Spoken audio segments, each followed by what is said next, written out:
Beatrice had a portable trampoline, and she took it everywhere she went so she could see and be seen.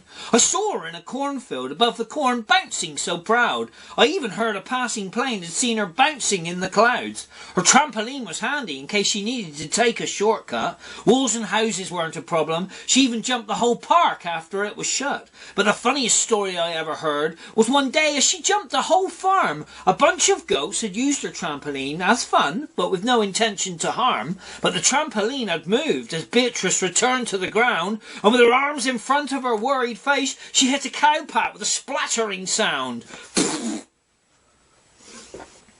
There's lawnmowers and chainsaws, dogs barking and catcalls, screeching birds and buzzing bees amongst the creaking, bending trees. There's aeroplanes and helicopters, ambulances and on-call doctors, dustbin men clanking bins, reversing lorries, beep, beep, beeping.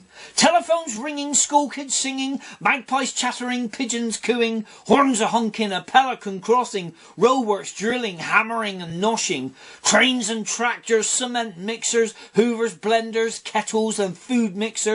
So many noises for young ears to learn, things we take for granted, which in turn, a simple question for all girls and boys. My granddaughter looks at me and says, "What's that noise?" Is there something that lurks beneath, hidden between the hair and teeth, amongst the food, caught in that wiry mess, underneath that facial bird's nest? Sometimes I stare at it for hours, waiting to see what it devours. There's a bit of hair that sits on that chin, and something that wriggles far within. I know my grandpa's a little weird, and I'm convinced there's something in his beard.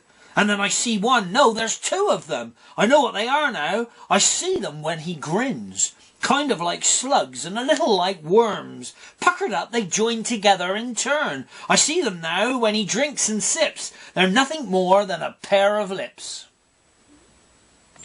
Sticky fingers make prints like paints make splats. Mixed together with glitter make all manner of witches' hats. Hands painted black and patted on paper make spiders and bats on a Halloween caper. Orange fists make a pumpkin face. Witches and vampires held together with strawberry laces. Googly eyes bring art alive as paint, glue and feather help the zombie survive. Potatoes make shapes carved with tools, make all manner of ghosts, monsters and ghouls. Mixed together with imagination, Halloween art making scary creations.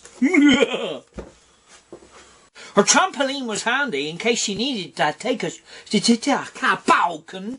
Seen her bouncing in the clouds. But the trampoline had moved as Beatrice returned to the ground with balls.